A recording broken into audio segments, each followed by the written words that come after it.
लीजिए साथियों, आप सभी लोगों के लिए आपके स्क्रीन पर आ चुका है पहला प्रश्न। तो चलिए प्रश्न पढ़ते हैं और पढ़ करके ये देखते हैं कि प्रश्न में क्या क्या दिया गया है और हमसे क्या पूछा गया है, यानी कि निकालना क्या है। सबसे पहले हम यही ढूंढेंगे। तो चलिए भाई, हमारे साथ में आप सभी लोग भी प्रश्न को पढ़िए। प्रश्न है, एक थैले में 1 रुपए 50 पैसे 25 पैसे के सिक्के 2:3:4 के अनुपात में हैं। इनका कुल मूल्य 180 रुपया है। 50 पैसे के सिक्कों की संख्या है। अब लीजिए भाई, अब हमसे कह रहे हैं कि एक थैला है, उस थैले में 1 रुपए 50 पैसे और 25 पैसे के कुछ सिक्के हैं और सिक्कों का अनुपात दे रखा है। देख लीजिए, आपको यह है आपके दिए गए सिक्कों का अनुपात, और सिक्कों के अनुपात के बाद हमको क्या दिया है दूसरा, ये 180 रुपया, और हमसे पूछा गया है 50 पैसों की सिक्का। तो सबसे पहले हम देखेंगे कि जो थैला है, थैले में कौन कौन से सिक्के हैं। रुपए के सिक्के हैं, पैसे के सिक्के हैं, या 5 रुपए के सिक्के हैं। तो इस तरह से जो भी जानकारियां होंगी हम उनको पहले नोट आउट करेंगे। तो पहले देखिए, यहाँ पर कह रहा है 1 रुपया, यानी कि एक जो है वो रुपए में है, सिक्का जो है 1 रुपए वाला है, और उसमें क्या है 50 पैसे के सिक्के हैं। तो भाई 50 पैसे के हैं, इसको भी 50 पैसे लिख देते हैं। और उसके बाद है 25 पैसे, तो 25 पैसे हैं तो इसको हम लिखेंगे 25 पैसे। इस तरह से जो सिक्कों का जो वैल्यू दिया गया है, सिक्कों की जो वैल्यू यानी सिक्कों का जो मान दिया गया है, सबसे पहले हम उनको लिखेंगे। जैसे 1 रुपया था तो 1 रुपया, 50 पैसे तो 50 पैसे, 25 पैसे तो 25 पैसे, इतना लिख लिए। अब आपको क्या करना है कि यहाँ पर देखना है कि जो कुल मूल्य है, कुल मूल्य रुपए में दिया गया है या फिर सिक्कों में दिया गया है। यदि रुपए में दिया गया होगा तो पैसों को हम रुपए में बदल देंगे, और यदि सिक्कों में दिया गया होगा तो रुपए को हम सिक्कों में बदल देंगे। ये दोनों कॉन्सेप्ट आप नोट करिएगा। तो भाई कुल मूल्य यदि रुपए में होगा तो पैसों को रुपए में, और कुल मूल्य सिक्कों में होगा तो जो रुपया है उसको सिक्कों में। तो भाई कुल मूल्य रुपए में है तो ये 50 पैसा है, इसको रुपए में बदलेंगे। तो रुपए में बदलने के लिए क्या किया जाता है, 100 से भाग कर देंगे तो ये पैसा हट गया, रुपया लग गया। ऐसे ही इसमें भी 100 से भाग करेंगे तो पैसा हट जाएगा और रुपया लग जाएगा। अब देखिए 50 दूनी 100, 25 चौका 100, तो ये हो गया 1 रुपया। इधर हो गया 1/2 रुपया, और इधर हो गया 1/4 रुपया। इतना हम बदल लिए। अब ये देखना है कि अनुपात क्या है। अनुपात दे रखा है हमको, देखिए 2, 3 और 4 का। तो अनुपात जो दिया गया है, उन सभी अनुपातों को सीरियल से सबके साथ गुणा करेंगे। तो देखिए पहला वाला अनुपात 2 है, तो 2 का गुणा किसके साथ करना है, 1 के साथ कर देंगे। तो ये यहाँ पर रुपया जो है इसको हटाइए, और यहाँ पर 2 से इसका गुणा, और यहाँ बीच में प्लस लगा देंगे। जब अनुपात से गुणा करना स्टार्ट करेंगे तो सबके बीच में प्लस लगाएंगे। अब देखिए यहाँ पर रुपया है, इसको हटा दीजिए, रुपया रुपया हटाइए, इसके स्थान पर आएगा अनुपात, इसका अनुपात, फिर प्लस लगाएंगे, और ये रुपया हटाइए, और यहाँ भी आ गया इसका अनुपात, यानी कि 4 बराबर। अब देखिए बराबर के बाद क्या लिखना है, कुल रुपया, यानी कि हम तो सभी रुपयों को जोड़ दिए, यानी कि सभी रुपयों को जोड़े हैं, तो कुल रुपया हमको मिलना चाहिए 180। ये हो गया 180 रुपया। इतना आपको कंफर्म हो गया। अब सभी का गुणा करेंगे तो 2 × 2, प्लस यहाँ गुणा कीजिए तो 3/2, प्लस ये 4 से 4 कट गया तो 1 बराबर 180। इतना हो गया।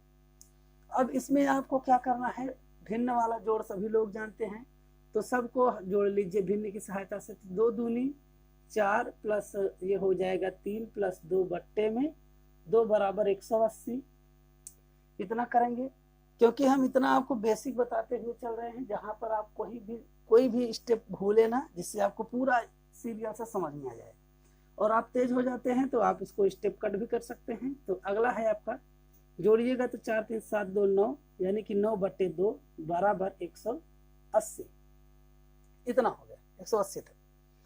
अब देखिए, अब तिरछा गुणा कर देंगे, तो तिरछा गुणा करने पर देखिए क्या होगा, 2 का गुणा 180 में करेंगे तो 9 बराबर 180, और गुणे में 2, और यहाँ क्या बचेगा, गुणा है इधर लेके जाइए, भाग हो जाएगा, 1 बराबर 180 गुणे 2/9 काट दीजिए तो, और दोनों को गुणा कीजिए तो 1 बराबर कितना आएगा, 1 बराबर 40, 20 दूनी 40, यानी कि 1 बराबर आ गया आपका 40, यानी कि 1 बराबर मिल गया हमको 40। अब हम क्या करेंगे, सभी अनुपात के साथ गुणा कर देंगे, अनुपात के साथ में गुणा कर देंगे, बस मेरा काम बन चुका है। तो चलिए अनुपात के साथ गुणा कीजिए। तो देखिए पहला वाला 1 है और उसका अनुपात दिया है 2, दूसरा वाला 50 है उसका अनुपात है 3, और तीसरा वाला 25 है उसका अनुपात है 4। अब हमको ये देखना है कि 1 रुपए के सिक्कों की संख्या पूछा है कि 50 पैसों की सिक्कों की संख्या पूछा गया है, या फिर 25 पैसों की सिक्कों की संख्या पूछी गई है। तो प्रश्न में हम देखते हैं तो यहाँ कह रहा है 50 पैसे के सिक्कों की संख्या, यानी कि 50 पैसे वाले सिक्कों की संख्या पूछा गया है। तो हम क्या करेंगे, इस 40 का गुणा 50 पैसे वाला जो अनुपात होगा उसी में कर देंगे।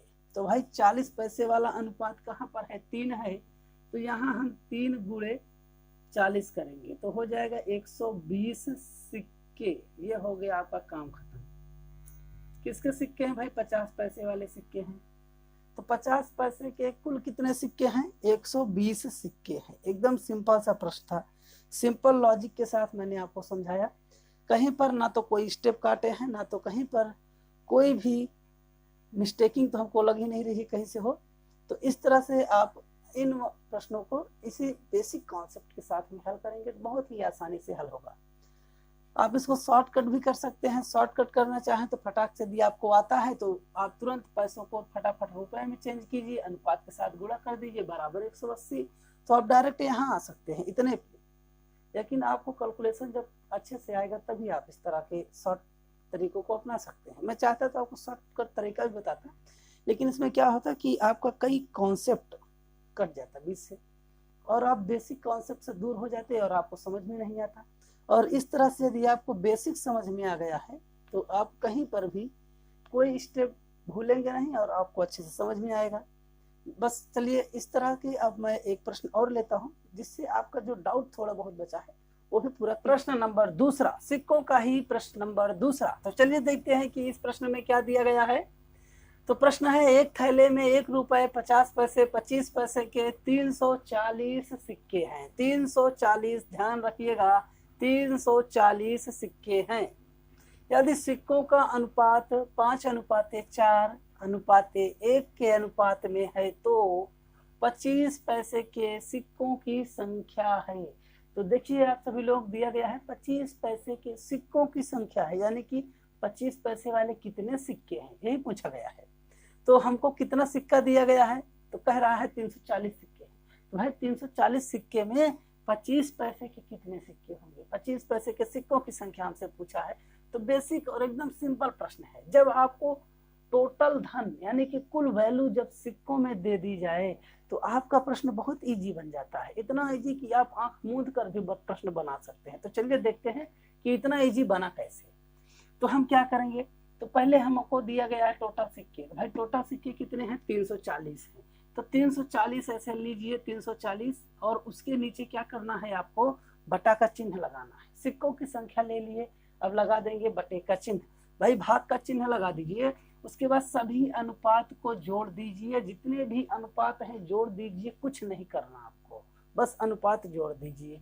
तो 5 4 9 1 10 नीचे लिख दीजिए। इसी के अनुपात को जोड़ करके आप उसी अनुपात को टोटल सिक्कों में भाग कर दीजिए।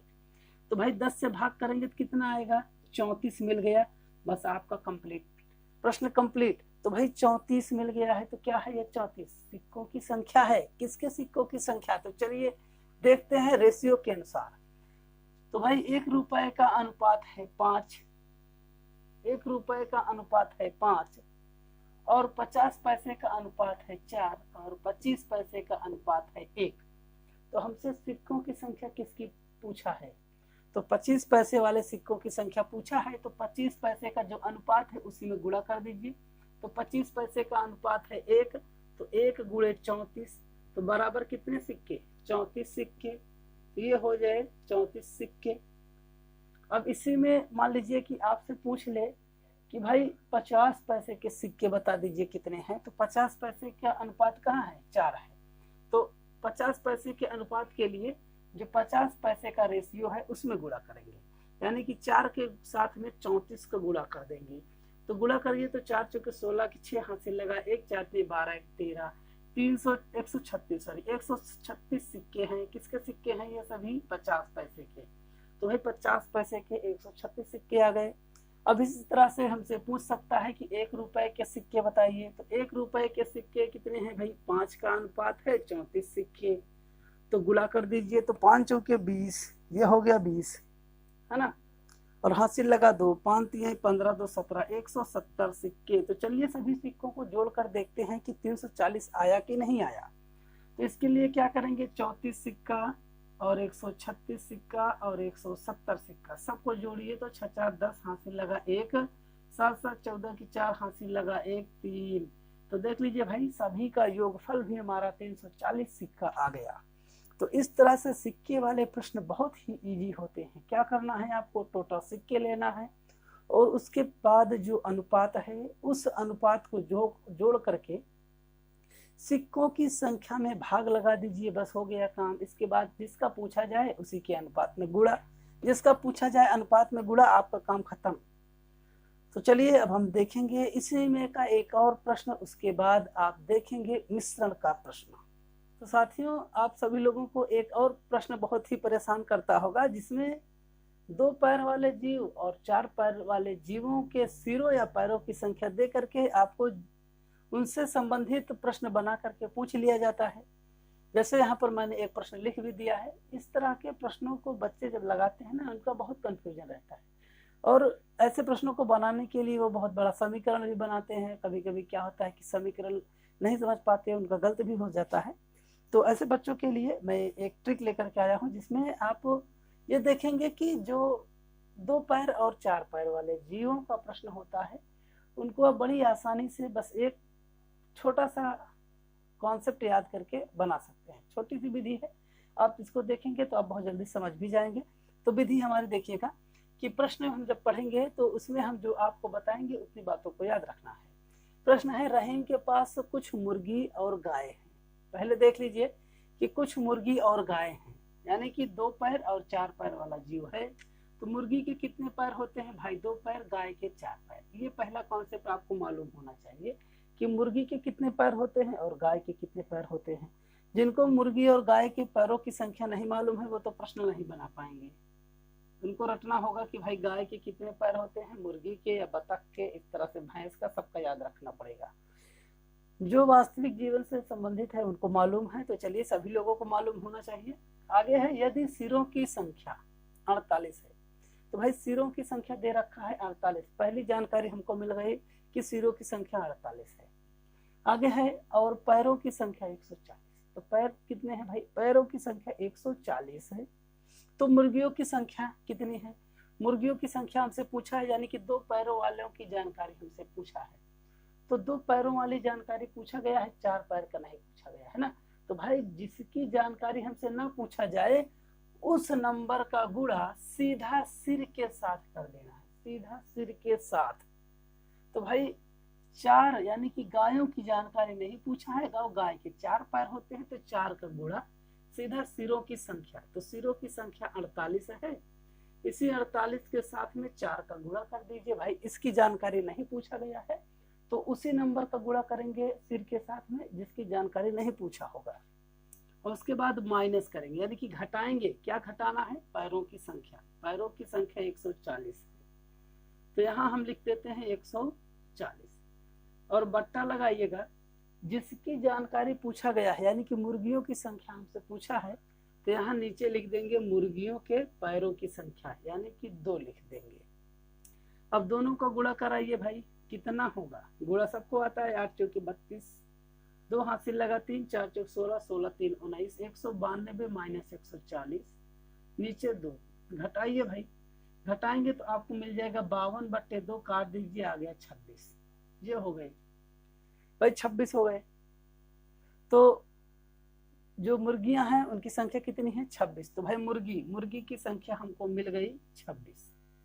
अब इसी तरह से हो सकता है आपसे गाय की संख्या पूछ लेने के लिए आपको जितने सिर दिए गए हैं, यानी कि जो सिरों की संख्या है, सिरों की संख्या में से जो मुर्गियों की संख्या है उसी को घटाइएगा। यानी कि मुर्गी की संख्या है 26, तो 26 घटा दीजिए। घटाने पर आपको मिल जाएगा 22। ये है आपकी 22 गाय। ये आपका कॉन्सेप्ट है। कॉन्सेप्ट यही है कि जब भी आपसे 2 पैर या 4 पैर वाले जानवरों की संख्या पूछा जाए तो आप सबसे पहले ये याद रखिए कि 2 पैरों वाले जीव की संख्या आपको निकालना है। सबसे पहले क्या करेंगे, 2 पैरों वाले जीवों की संख्या निकालना है। तो 2 पैर वाले जीव की संख्या आप निकालना जानते हैं कि जितने सिर होंगे उसमें 4 से गुणा कर देंगे और पैर को घटाएंगे। पैर को घटाने के बाद 2 से भाग कर देंगे, तो हमको जितने 2 पैर वाले जीव हैं उनकी संख्या मालूम हो जाएगी। और उसके बाद हम सिरों की संख्या से 2 पैर वाले जीवों की संख्या को घटा देंगे तो हमको 4 पैर वाले मिल जाएंगे।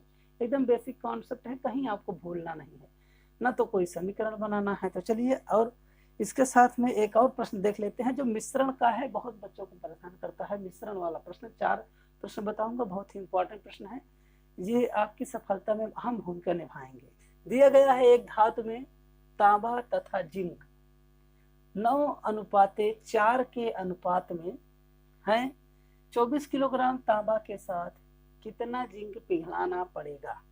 तो भाई 2 धातुएं हैं, एक है 9 के अनुपात में, दूसरी की है 4, यानी कि दोनों का अनुपात 9 और 4 है। याद रखिएगा, अनुपात हमको दिया गया है दोनों का, और यहाँ पर जो अनुपात के बाद मान दिया गया, यानी कि जो वैल्यू है वो केवल तांबे की दी गई, केवल तांबे की। याद रखिए, यहीं पर बच्चे मात खाते हैं।